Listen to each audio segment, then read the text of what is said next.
తన మాటలతో అందరినీ ఆకట్టుకుంటూ తన హావభావాలతో మహానటి శ్రీ సావిత్రి గారిని గుర్తు చేస్తూ తనకు తానే సాటి అనిపించుకుంటూ ఇవాల్టి ఉగాది సంబరాలలో సరికొత్తగా ఉగాది విశిష్టతను తెలియజేయడానికి మన ముందుకు వస్తోంది చిన్నారి సహస్ర మరియు తన మిత్రురాలు మోనిష్క. ఒక్కసారి గట్టిగా చప్పట్లతో వాళ్ళని ఆహ్వానిద్దాం. ఆహా, ఓహో, ఏహే, ఈ సహస్రకు ఎంతో ఇష్టమైన వేసవి వచ్చేసిందో. వేసవంటే సెలవులు, సెలవులంటే ఉగాది, ఉగాదంటే నా స్నేహితురాలు మోనిష్క అమెరికా నుంచి వచ్చే సమయం. కాబట్టి సందడే సందడి, పండగే పండగ. అదిగో మాటల్లోనే వచ్చేసింది మోనిష్క. శోభకృత నామ ఉగాది శుభాకాంక్షలు. Hi Sahasra, happy new year to you too. How do you do?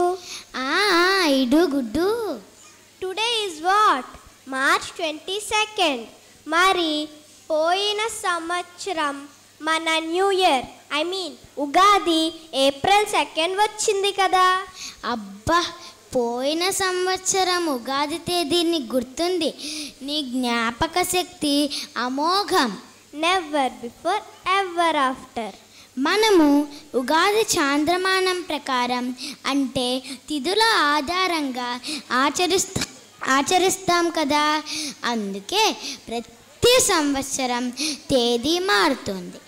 ఈ ఆచారాన్ని పక్కన పెడితే మన కళ్ళకి కనిపించే నిజం అదిగో ఆ మామిడి చెట్టుని చూడు ఎలా చిగురుస్తోందో, ఆ కోకిలని చూడు ఎలా పాడుతోందో. ఇదంతా ఒక నవవసంతంలాగా, కొత్తదనంలాగా అనిపించటం లేదా? ఈ కొత్తదనమే కదా మన ఉగాది. వసంతకాలంలోనే కదా కొత్త చిగురు వచ్చేది. ఎస్, ఓకే ఓకే, మామిడి చెట్టు అంటే గుర్తొచ్చింది. I want to taste the mixed pickle. You mean pachadi? What pachadi? Mixed pickle, 6 tastes. ఓ అదా, ఉగాది పచ్చడానికి కావాల్సింది. నాకు కావాల్సిందదే, కావాల్సినంతుంది. నాకు త్వరగా ఇవ్వు పచ్చడి. ఏంటసలా ఆ తొందర, అమెరికా తెలుగు పిల్ల? అబ్బా, ఎంత బాగుందో, అద్భుత. Wow, it's so tasty and top of the world. అందుకే అంటారు మరి 6 నెలల సావాసంతో వారు వీరు, వీరు వారు అవుతారని. సరే, చక్కగా మనమిద్దరం మన తేట తెలుగులో ఉగాది శుభాకాంక్షలు సభకు తెలియచేద్దాం. శోభాకృత నామ ఉగాది శుభాకాంక్షలు. ఆగండి ఆగండి ఆగండి. మా నాన్నగారు రాసిన కొన్ని మాటలు గుర్తొస్తున్నాయి. మనమిద్దరం చెప్దామా మరి? సరే.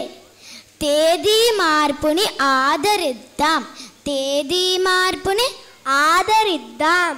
తిథి మార్పుని ఆచరిద్దాం, తిథి మార్పుని ఆచరిద్దాం. ఆధునికతను ఆహ్వానిద్దాం, ఆధునికతను ఆహ్వానిద్దాం. నాగరికతను మరవకుండా, నాగరికతను మరవకుండా. జై తెలుగు తల్లి, జై తెలుగు సమితి. ధన్యవాదాలు. ధన్యవాదాలు.